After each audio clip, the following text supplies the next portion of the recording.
My name's Liam D. I'm a Belmont-based artist at the moment. My main medium is acrylic painting and 3D printing. Well, I started painting properly, I guess, maybe in 2010. I was actually at uni doing graphic design and illustration, and I kind of had one of those like brain melt moments when I sort of discovered actual good graffiti street art, and I thought this is actually pretty awesome, and it kind of derailed my career in the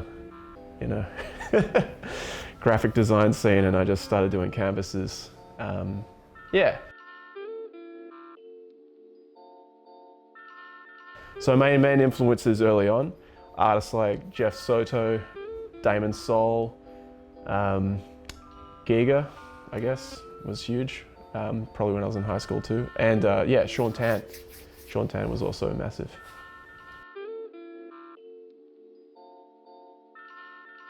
Okay, so my style in the early sort of stages was based on, I guess you'd just call it kind of pop surrealism. So looking at things from pop culture and yeah, a bit of landscape involved in it as well. I like the idea of telling narratives and telling stories. So in a lot of those early paintings, there was always, you know, a character in a situation and things were happening, and it always kind of gave the audience a kind of a way to enter the painting as well, like having a little person there that's seeing some big, abstract, surreal thing happening in front of them. Yeah, so in the early stages, I was still learning how to paint, so a lot of my, you know, blending and line work probably wasn't the best. At the time, you know, you think it's awesome, but then as you get older and you look back, you're thinking, oh, no. But I mean, yeah, it's a start.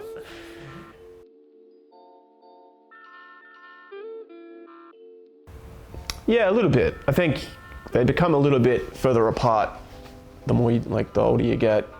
In those early stages, I think the first 3 or 4 years kind of developing your style, you kind of, you know, you have like 80% of your growth in a lot of ways. Well, I know I did. So it was more just like the care you can take with a piece, I suppose. And you can get a lot of satisfaction from, you know, leveling up, whether it's, you know, the amount of detail you put in or your ability to, you know, create, I like to say, create the illusion that someone's looking at something that's really popping out towards them, I guess. So for me, a lot of the satisfaction of painting comes from that. It's, you know, creating that sense of depth, and you know, it's sort of, it's good to look at, but it's also when you see it coming back to it the next day when you're working on the painting, it's like, oh sweet, this thing's looking really good, and then it kind of gives you a bit of energy. Nothing worse than looking at a painting, even if it's really good, but you know, it hasn't quite clicked in that sort of sense. So yeah, for me, it was when I started getting, you know, those moments with the painting, that was sort of when I knew it was sort of had a really good momentum. I guess the narrative I had going into a lot of those paintings a few years ago, I think they sort of started to feature a lot of this post-human world. I had this sort of developing story about I guess you'd call it the seed of humanity being the creation of technology, and it's sort of like mankind's child to the world, and if mankind were to die out but that technology was still to exist, would technology and nature be able to coexist in harmony?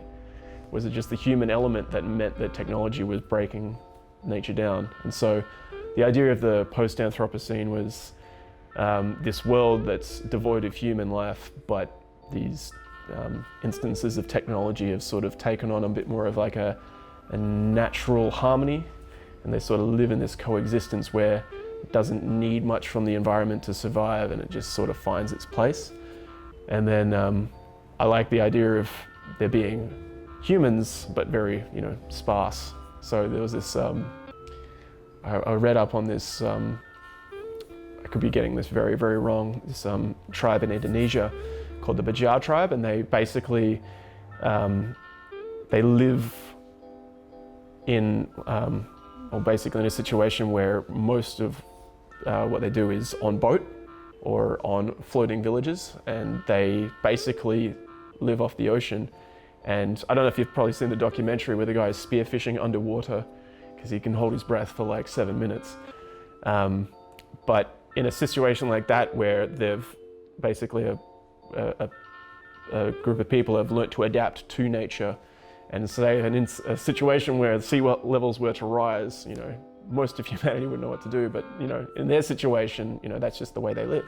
And so, you know, if that were a natural disaster or whatever, they would sort of, you know, who knows, they could be the only ones left. That was sort of like I guess the narrative in that sort of sense.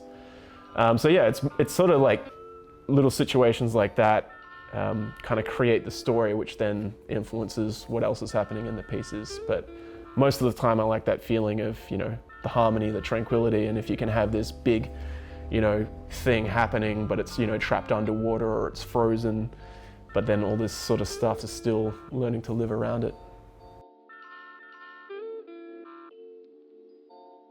Yeah, I think for me, the stuff that happens on the canvas is the story as I would sort of want it told, and being kind of constrained, I guess, in a lot of, well, certain ways with doing mural work and stuff is you still get to be in creative control, which is good, but oftentimes it's sort of, you know, there's a little bit more of a consideration for whether it's the client or the space or the overall kind of theme that might be, you know, the scope of the job.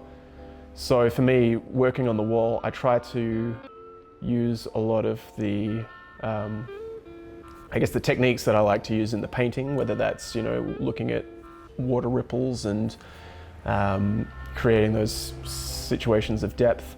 But yeah, I guess the narrative kind of shifts a bit. Kind of reminded me a little bit of like going back into like graphic design days. Like it's still great, don't get me wrong. But yeah, it's just sort of, for me, like you say, a bit of a gear shift into sort of like a different mode. But yeah, the studio in that sort of sense, you gain an extra appreciation for, I suppose, because then you can sort of say, okay, no, this is my time to hone in on my message, and all the experiments and explorations, they get to sort of come to the forefront in that sense. It's quite interesting because when I started painting, I sort of tried to stay monochromatic. Like that's why I liked Giga's work, because it was all you know, black and white or very, you know, subtle hints of blue or whatever. And so that's sort of where I started. But then when I sort of saw works by guys like Jeff Soto and Alex Pardee, and they just had these big, huge punch colors that were sort of really in your face. And I don't know, I think at the time, you know, music was in that, you know, like early 2010 kind of like psychedelic wave. I was listening to heaps of Flaming Lips. I was like, yeah, color, blah, blah, blah. And I basically just went real hard on using, you know, yellows and blues and colors that I knew were kind of safe in a way because they were really complementary. And I actually, you know, started to, instead of working on my blends and things like that, made me think a little bit more about, you know, okay, what color is my light source? Is it warm? Is it cool? And then I would have to then measure that against what I was mixing with, what color I was using. And instead of being able to see what was going on, I'd have to sort of think a little bit more, I guess, mathematically about, is it actually going to be what it is? And then, you know, like someone would come in like, oh, you've just done that in purple. I'm thinking, shit. And then I'm like, were you meant to do that? I'm like, does it look good? Yeah, it looks great. I'm like, okay, cool, then yes. There's a lot of that kind of stuff.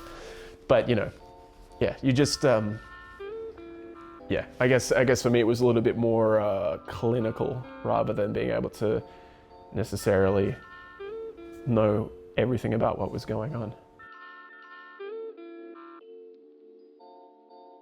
The biggest thing is, I guess, the creative community. It gets a place to not only, you know, gather, but also to, you know, whether it's collaboration or just get a sense of what everyone's doing. And, you know, it grows you know, a very, very necessary part of, you know, a greater community as well. It's a bit unfortunate in recent years, there's sort of been a little bit of a sort of like staggered decline. I think it's when the galleries and places that used to be open, you know, they've sort of, you know, other people have moved away or whatever's happened. But yeah, I think having group shows try to make a resurgence is only going to be a good thing in that sort of sense.